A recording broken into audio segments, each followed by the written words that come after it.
back to the Flight Attendant Pay Series. My name is Priscilla, a New York-based flight attendant. In today's video, I will be sharing my full pay for an actual 2-day trip that I work. Although all airlines are not the same, flight attendant pay is quite similar across board. Let's get into it. What makes up the value of a 2-day trip? We get paid based on the following. The trip credit, layover time is from when we sign in to when we get released from the trip. Any layovers in between, any time spent in between sitting, waiting for flights, all that is the layover time. Thirdly, we have board and flight. All right, so definitely check out this video. I'm gonna insert the picture of the thumbnail of that video. A video on a 3-day trip that I worked where I gave the pay breakdown for that 3-day trip, where I explain all these pay components, which is the trip credit, the layover time, and the board and pay. And also I have a full playlist on flight attendant pay. I have been talking about flight attendant pay for a while now, and I have a full playlist on our pay in detail. So if you want more information, definitely check that out as well. In this example, I will be referring to an actual 2-day trip that I worked last year. Secondly, I will be talking about a 2-day trip with reasonable credit hours that is common across bases. As I've always said, every flight attendant base is different. The kind of trips or rotations at those bases are different. Some bases have high credit trips, others don't. So the trip credit value of this 2-day trip that I worked was 3 hours and 8 minutes. And this is paid at an hourly rate of $37.64 as a first-year flight attendant and not a new hire. Hence, the first part of the payout for this 2-day trip, which is worth 13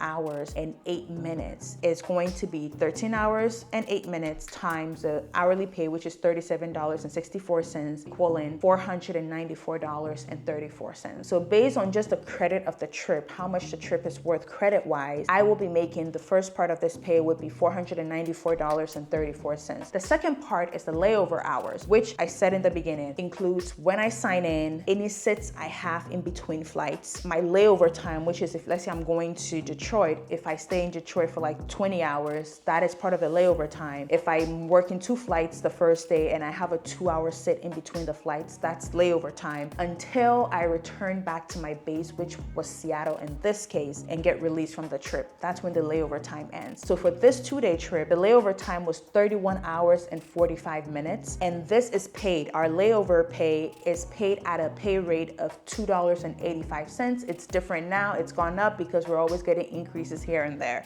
But as of the time when I worked this 2-day trip, the layover pay was at $2.85 per hour. Hence, the payout for the second part of this 2-day trip pay is 31 hours and 45 minutes times the rate at which it's paid, which is $2.85, equaling $90.49. That's the second part of the pay. Moving on to the last part, which is the boarding pay. In this rotation or during this 2-day trip, I worked 3 flights. I did 3 flights the first day, and then the second day, which was the go home day, I did 1 flight. So I worked I boarded 3 flights during this 2-day trip. The boarding pay as of the time when I worked this rotation or this trip was paid at $12.55 per flight as a first-year flight attendant. And since I did 3 flights, that would equal $37.65. So the total payout for this 13 hours and 8 minute 2-day trip with 3 flights being boarded and layover time of 31 hours and 45 minutes will be $622.48. Take note that this is gross pay and not net pay. This is before taxes and deductions. I don't talk about net pay because everybody is different. Everybody's deductions are different. This pay is based on a first-year flight attendant pay rate. This is based on me hitting my 1-year anniversary pay rate. Also,